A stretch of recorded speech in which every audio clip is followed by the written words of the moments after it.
We've got some new Star Wars leaks for the Rise of Skywalker talking about some insane powers that Rey might have in the film. We do it for the fans. What's up, everybody? It's Josh. Welcome back to the Den, and I just had to do a video on this. We've got some new crazy leaks for Star Wars, The Rise of Skywalker. Yesterday was Star Wars Sunday. Had a busy day filled with Star Wars talk, and then late at night, Jason Ward drops a video on his YouTube channel talking about some new things that he has heard about, including these crazy powers that Rey has. Now, I do want to say, spoiler warning, if you don't want to know anything about The Rise of Skywalker, get on out of here. I consider Jason to be a pretty good source for these type of leaks. You know, it's pretty reliable when it comes to scooping this kind of stuff. I know some people in the fan base out there like totally disagree with me, but I don't know, the track record I see is pretty solid. So this could actually be, probably actually will be in the film. If you don't want spoilers, get out of here. Get out of here. And I even tried to like not just overtly put the new powers into the thumbnail. I'm trying here, people. Okay, one of the first things that Jason talks about in his video is the fact that the reshoots are real. The reshoots that were reported, we even talked about them a little bit on a live stream yesterday, was sort of broke by We've Got This Covered. Yeah, apparently they're real. Like, those are really happening. But Jason points out in his video that this is a JJ thing. JJ's a revisionist, so it's likely not that the film is just in trouble, but JJ is, in fact, just doing what JJ does and just tweaking things and changing things and revising things right up until the movie comes out. So maybe not something to worry about, but the leaks are real, so take from that what you will. Okay, next up are these ridiculous powers that Rey might use in this movie. And they're sort of polar opposites of each other, which I kind of like. So the first power is apparently showcased in a scene involving some large worm-like creature, and our heroes are sort of cornered by this creature or something like that, and Rey either heals some wounds on this creature or brings this creature back to life with some kind of Jedi healing ability.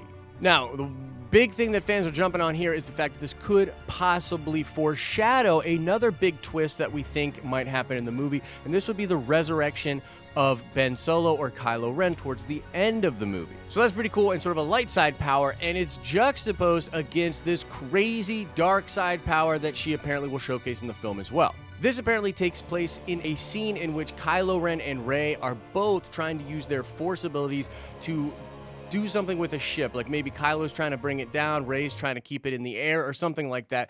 It's described as very similar to the scene in which they are both trying to pull the lightsaber, the Anakin's lightsaber to them or whatever from The Last Jedi. And during this scene, as Rey is just exuding all this power and frustration and anger even, she lets loose Force lightning from her fingertips and destroys the ship, which she seemingly was trying to protect. Okay, so my first reaction here was, mother flipping Force lightning coming out of Rey? Holy shit.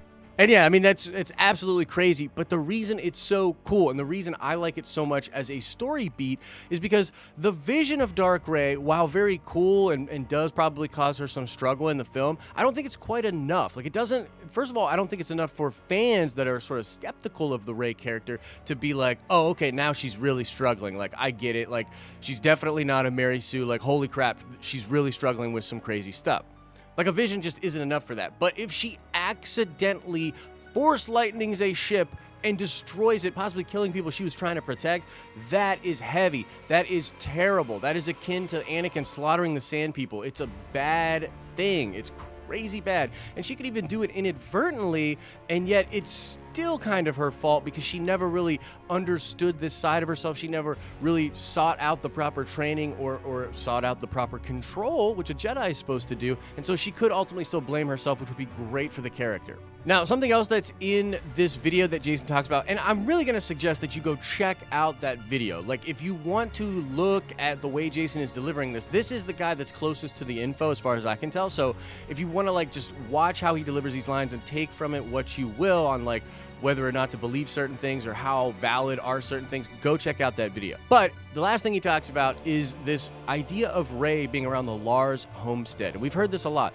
that something to do with the Lars homestead and certain set of characters will be there, and this is going to be involved with the end of the movie. Now, Jason talks about a scene specifically in that, I guess, collection of scenes or whatever, the sequence, if you will, that Rey is out on the outskirts of the Lars homestead, and she runs into a local, and a local asks, like, who are you? Kind of reminiscent of, some of the things we heard in the first Force Awakens trailer, like, who are you? And apparently she answers, I'm Rey Skywalker. Now, that is pretty freaking crazy either way you slice it, but a lot of people are wondering, what does this mean, right? Does this mean she's actually a Skywalker? As I've said many times, I don't think that was necessarily the plan at the start of this trilogy, but it could have been something that they sort of retconned. I actually do think they were pushing sort of a Rey, Kylo Ren romantic feeling type of thing, but I have always said, guys, particularly since The Last Jedi, that JJ could retcon that and make them related, because the related thing still totally works within the context of everything we've seen in the film. So basically what I'm saying is the Reylos are going to be hella mad about that if that's the way that it goes. But it's also possible, and this would freak a lot of people out, but the Reylos would absolutely love it. It is possible that due to some things in the movie that Ben Solo takes the surname of Skywalker. Somebody online explained it like maybe Han has the scene with Ben and explains, like, you're always more of your mother than you were at me. You were always a Skywalker. And he sort of takes that name. And then it is possible, I know it's wild, but it is possible that Kylo Ren and Rey do end up getting married or something like that. Like, their relationship thrives and then she considers herself a Skywalker because of that. So I know that's pretty wild, but it's technically possible. So there's one or two things going on with the end of this leak. Well, I guess three.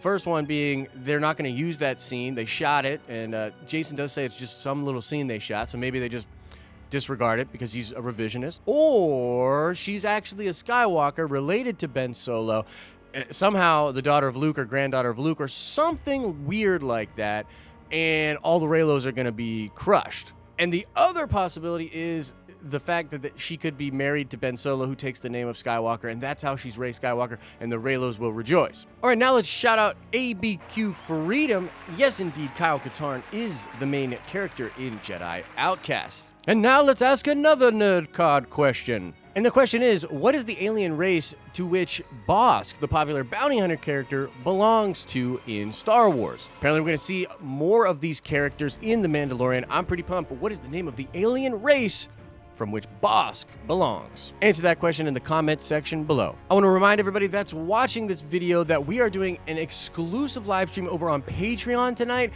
If you are interested in that, it is available to all Patreons. We'll be going at 7:30 Eastern Standard Time, and we're going to be talking about a lot of different things, including the Gray Order. So if you're interested in getting behind the scenes, look at that, check out the Patreon today. As I always say, I hope you're having an awesome and a nerdy day, and I'll see you in the next video.